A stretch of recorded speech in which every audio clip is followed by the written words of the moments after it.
பொதுத்துறை எண்ணெய் நிறுவனங்களின் இழப்பை ஈடுகட்ட பெட்ரோல், டீசல் விலையை உயர்த்த வேண்டிய கட்டாயம் ஏற்பட்டுள்ளதாக தகவல் வெளியாகியுள்ளது. மேற்காசியாவில் ஏற்பட்ட மோதல்களால் பன்னாட்டளவில் கச்சா எண்ணெய் விலை கடந்த 2 மாதங்களில் 50 விழுக்காட்டுக்கு மேல் உயர்ந்துள்ளது. இதனால் அரசு, பொதுத்துறை எண்ணெய் நிறுவனங்கள் இழப்பில் எரிபொருட்களை விற்பனை செய்து வருவதாகவும், தற்போது நிலைமை கைமீறி போகும் அளவில் உள்ளதாகவும் அரசுக்கு கூறி வருகின்றன.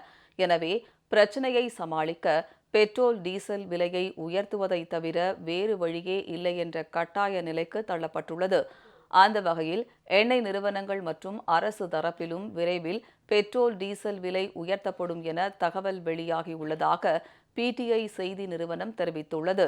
ஈரான் போருக்கு பின்னர் வீட்டு உபயோக சமையல் எரிவாயு விலை கடந்த மாதம் ரூபாய் 60 உயர்த்தப்பட்டது. அதே வேளையில் வணிக பயன்பாட்டு எரிவாயு உருளை விலை அடுத்தடுத்து உயர்ந்து நேற்று ஒரே நாளில் ரூபாய் 990 அதிகரித்து ரூபாயை தாண்டிவிட்டது. இதனால் உணவகங்களில் உணவுகளின் விலையும், தேநீர், குழம்பி ஆகியவற்றின் விலைகளும் கிடுகிடுவென உயர்ந்துள்ளன. வணிக எரிவாயு உருளை விலை ரூபாயை தாண்டியதால் உணவகங்களில் உணவுகளின் விலை உயர்ந்துள்ளது. தேநீர் விலையை உயர்த்தினாலும் இப்படியே சென்றால் கடைகளை மூடும் நிலைக்கு தள்ளப்படுவோம் என வணிகர்கள் வேதனை தெரிவித்துள்ளனர். நாங்கள் இந்த சிலிண்டர் பிரச்சனைக்கு முன்னாடிக்க நடுத்தர மக்கள், ஏழைகள் சாப்பிட்ற மாதிரி ஒரு புரோட்டா 20 ரூபாய், இட்லி 10 ரூபாய், தோசை 30 ரூபாய் இப்படி விற்றுக்கிட்டு இருந்தோம். ஏன்னா லேபர்கள் ஒரு மாதத்துக்கு 15,000 ரூபா சம்பளம் வாங்குவாங்க. ஹோட்டல்லே 300 ரூபாய்க்கு சாப்பிட்டு 10,000 ரூபாய் செலவு பண்ணாங்கன்னா 5,000 ரூபா வச்சு இன்றைக்கி இருக்கிற சூழ்நிலையில் ஃபேமிலி ரன் பண்ண முடியாது. அந்த சூழ்நிலையில் வியாபாரம் பண்ணிக்கிட்டு இருந்த எங்களை இப்போ எங்களுக்கு அழுத்தம் கொடுத்து சிலிண்டர் பிரச்சனையில் நாங்கள் ரேட்டு 5 ரூபா 10 ரூபா ஏற்றையில் எங்களுடைய வியாபாரம் முழுக்க பாதிக்கப்பட்டுருது.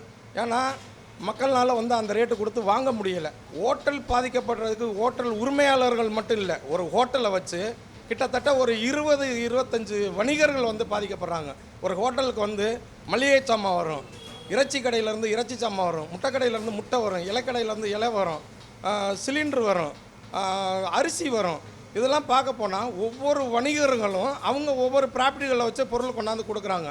சென்னையில் இருக்க மொத்த ஹோட்டலுமே சிலிண்டர் பிரச்சனையில் மூடப்படும் கண்டிஷனுக்கு வந்ததுன்னா கோயம்பேடு மார்க்கெட்டில் வர்ற காய்கறிகள் எடுத்து குப்பை தொட்டியில் தான் கொட்டக்கூடிய சூழ்நிலை வரும். மாநில கவர்மெண்ட்டும் சரி, சென்ட்ரல் கவர்மெண்ட்டும் சரி, 2 கவர்மெண்ட்டும் இணைஞ்சு எங்களை மாதிரி வியாபாரிகள் பாதிக்கப்படாத அளவுக்கு இணைந்து எங்களுக்கு ஒரு நல்ல முடிவை அரசு எங்களுக்கு செஞ்சு தரும்ங்கிற நம்பிக்கையோட இந்த தொழிலை தொடர்ந்து நடத்திக்கிட்டு இருக்கோம்.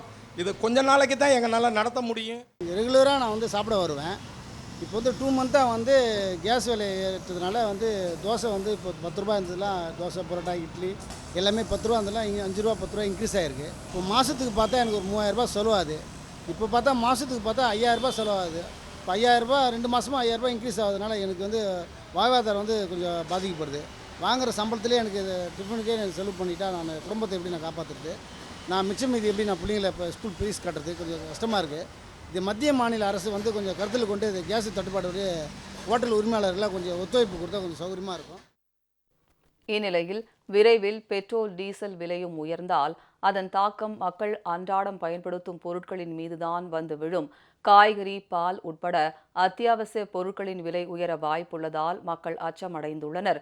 ஈரான் மீதான தாக்குதல் மற்றும் ஹார்மூஸ் நீரிணை போக்குவரத்து முடக்கமே திடீர் விலை உயர்வுக்கு முக்கிய காரணம் என்றும், இதே நிலை நீடித்தால் பல்வேறு பாதிப்புகள் ஏற்படும் என்றும் கூறப்படுகிறது. அதே நேரம் கடந்த சில நாட்களுக்கு முன்பு பெட்ரோல், டீசல் உள்ளிட்ட எரிபொருட்களின் விலை உயராது என பெட்ரோலிய மற்றும் இயற்கை எரிவாயு அமைச்சக இணைச் செயலாளர் சுஜாதா சர்மா தெரிவித்தார் என்பது குறிப்பிடத்தக்கது.